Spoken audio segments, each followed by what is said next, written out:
मेरे पास एक बहुत प्यारी सी बच्ची आई पीएलआर सेशन के लिए, जिसका नाम था रूही, जो एंजाइटी से इस हद तक परेशान थी कि उसकी नॉर्मल लाइफ भी डिस्टर्ब हो रही थी।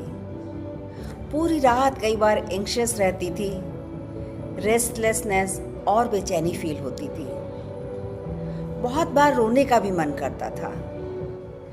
चेस्ट में अनइजी और एक टिंगल सेंसेशन फील होता था जो उसे बहुत ख़राब लगता था। उसे ऐसा फील होता था जैसे बहुत भारी सा वेट रखा हुआ है। रेस्टलेसनेस और डर भी लगता था, जैसे उसने कुछ ऐसा देख लिया हो जो उसे नहीं जानना चाहिए था। और फिर उसके पेट में दर्द होने लगता था। ऐसा उसने बताया कि उसे रात में ऐसा फील होता था, जब अपनी स्टडी टेबल पर बैठती थी तब ऐसा होता था, और सबसे ज़्यादा अपने स्कूल में और घर पे होता था, अपने रूम में। थोड़ी सी भी चिंता या डर होने पर वो इतना बढ़ जाता कि पेट में दर्द होने लगता और कई बार पेट अपसेट भी हो जाता था।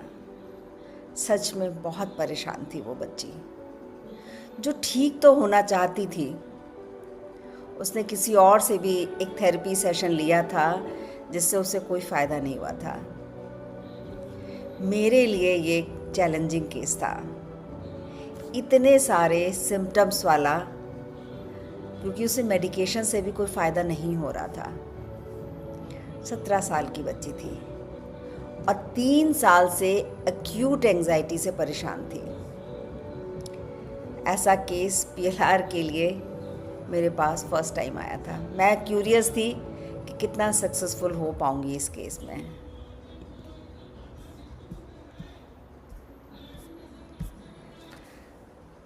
मैंने उसे इनर चाइल्ड हीलिंग सजेस्ट किया। उसके बहुत सारे बातें करी, और जब उसका प्री सेशन किया तो सब कुछ नॉर्मल फील हो रहा था उसकी लाइफ में। पर जब मैं लगातार उससे बात करती गई तो जान पाई कि वो ओनली चाइल्ड थी और कोई बहन या भाई नहीं था उसके। फिर भी उसकी माँ उसे बिल्कुल प्यार नहीं करती थी, और रूही का कहना था कि कोई भी बहुत सारे उसने छोटे मोटे इशू बताए और उसे लगता था उसकी माँ उसको बिल्कुल प्यार नहीं करती। तो हमने कहा ठीक है, हम करते हैं, मिलते हैं। हमारा सेशन स्टार्ट हुआ। ईश्वर का नाम लेकर। रूही क्रिश्चियन थी, तो मैंने उसे जीसस के साथ कनेक्ट कराया। रिलैक्सेशन कराते कराते वो काफ़ी कंफर्टेबल हो गई थी, बहुत अच्छे से रिस्पॉन्ड कर रही थी। हाईली सेंसिटिव और हाईली विजुअल पर्सन थी, जिसने सेशन में बहुत हेल्प करी। जीसस से कनेक्ट होकर, उनकी एनर्जी से कनेक्ट होकर उसने कई सारे मैसेजेस भी रिसीव करे, और उन्हें प्रॉमिस भी किया कि वैसा करने की पूरी कोशिश करेगी। इन सेशंस में क्लाइंट अपने ईस्ट से आराम से कनेक्ट हो पाता है और अपने लिए मैसेज ले पाता है, जिससे बहुत सारी हीलिंग भी होती है और बहुत सारी रिलीजिंग भी होती है। इस पूरे प्रोसेस के बाद रूही खुद को बहुत लाइट और बहुत पॉजिटिव फील कर रही थी।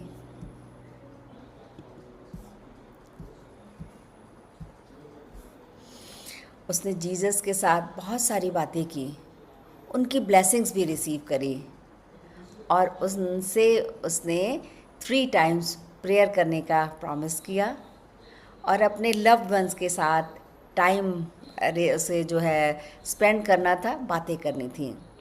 जब मैंने उससे पूछा तो बाद में पता लगा था वो काफ़ी रिजर्व रहती है, कम बात करती है, और उनके सारे प्लान्स पर ट्रस्ट करना था। जैसा कि कुछ भी होता है तो उसके पीछे कुछ ना कुछ डिवाइन प्लान होता है। दूसरों के लिए भी प्रे करनी थी और अटैचमेंट्स छोड़ने थे। बहुत सारी क्लैरिटी मिली उसको, और अपने आप को जब इस तरह की गाइडेंस मिलती है तो आप पूरी तरह से जब सरेंडर होकर ट्रस्ट करते हैं तो बहुत कुछ समझ आता है। कई सारे छोटे छोटे इश्यूज़ आए जिन्हें बहुत प्यार से रिजॉल्व किया, और जिनके साथ भी वो इश्यूज़ थे उन्हें भी सेशंस में बुलाकर उनके साथ में फॉरगिवनेस कराई, हग कराया, और वो इश्यूज़ रिज़ॉल्व हुए और उसने वो लाइटनेस अपने अंदर फ़ील की। इस तरह के सेशंस में हम क्लाइंट के सामने उस पर्सन को बुला पाते हैं और वहाँ पर हम उस तरह से उनके साथ में एक डिस्कशन या कन्वर्सेशन कर पाते हैं। पर अपनी माँ से जो शिकायतें थीं कि मम्मी मुझे प्यार नहीं करती, ऐसा लग रहा था अभी तक सामने कुछ है जो नहीं आ पाया है। सेशन का एंड आ चुका था, पर मुझे लग रहा था कुछ तो बचा है। मैंने अपने गाइड्स को याद करा, सेशन को थोड़ा सा और आगे बढ़ाया। कुछ और इंसिडेंट्स सामने आए जिसमें उसकी मम्मी डांट रही थी, गुस्सा कर रही थी, पर जब आज उसने शांत मन से इन सारे सीन्स को देखा तो उसे भी समझ आया और समझाने पर क्लियर हुआ कि ऐसे तो सबकी मम्मी होती हैं जो डांट देती हैं, पर इसका मतलब ये नहीं होता कि मम्मी प्यार नहीं करती।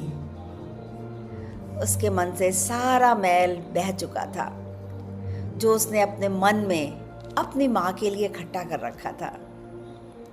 उसे बहुत हल्कापन महसूस हो रहा था और जब वो वूम रिग्रेशन तक पहुंची, वहाँ पर उसको लेकर गए तो क्लियर हुआ उसे कि उसके आने से पहले भी सब लोग कितनी तैयारियां कर रहे थे उसके वेलकम के लिए।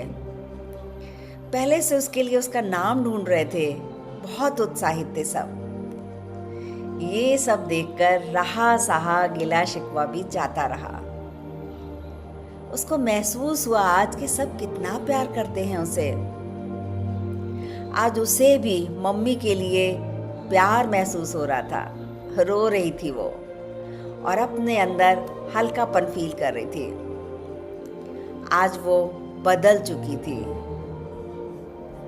पर अभी कुछ और भी बचा था जो सामने आना था। थोड़ा सा गाइड करने पर एक और इंसिडेंट सामने आया जिसने उसके ऊपर बहुत ही गहरा प्रभाव डाला था। वो एक ट्रिप पर अपने शहर से बाहर गई थी जिसमें उसका बॉयफ्रेंड रोहित भी उसके साथ में था। टीचर उनके नॉर्मल बात करने पर भी ऑब्जेक्शन लगा रही थी और किसी बात पर सबके सामने उन दोनों की बहुत इंसल्ट करी, गलत इल्जाम भी लगाए। वापस आकर स्कूल में प्रिंसिपल से भी शिकायत करी। रूही की माँ को बुलाकर उन्हें भी बहुत बेइज्जत किया, गलत व्यवहार किया। इस इंसिडेंट के बाद रूही सदमे में आ गई थी, डिप्रेशन में चली गई। उसे समझ नहीं आ रहा था कि ऐसा व्यवहार क्यों किया उन लोगों ने उसके साथ। बहुत प्यार से गाइड करके इस ट्रॉमा से बाहर ला पाई रूही को। आज रूही बहुत खुश है। एक हफ्ता निकल चुका है। उसे इस पेन से, इस इरिटेटिंग फीलिंग से छुटकारा मिल चुका है। चैन की नींद सो पाती है वो अपने रूम में। स्कूल में भी अब उसे बेचैनी नहीं होती है। ये मेरे लिए सच में बहुत बड़ा अचीवमेंट है।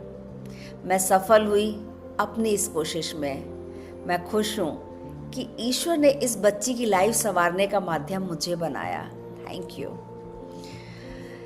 इस सेशन के बाद मुझे समझ में आया कि बच्चे कितने इनोसेंट होते हैं कई बार, और अगर हम उनका सही से उनको ना समझ पाएँ, उनका ना ध्यान रख पाएँ, तो चीज़ें कितनी बिगड़ जाती हैं। इस सेशन के लिए भी बच्ची खुद नहीं आई थी, उसके पेरेंट्स आए थे। उन्होंने ये बहुत सही स्टेप लिया और उसकी लाइफ में वो खुशियों को वापस लेकर आ पाए।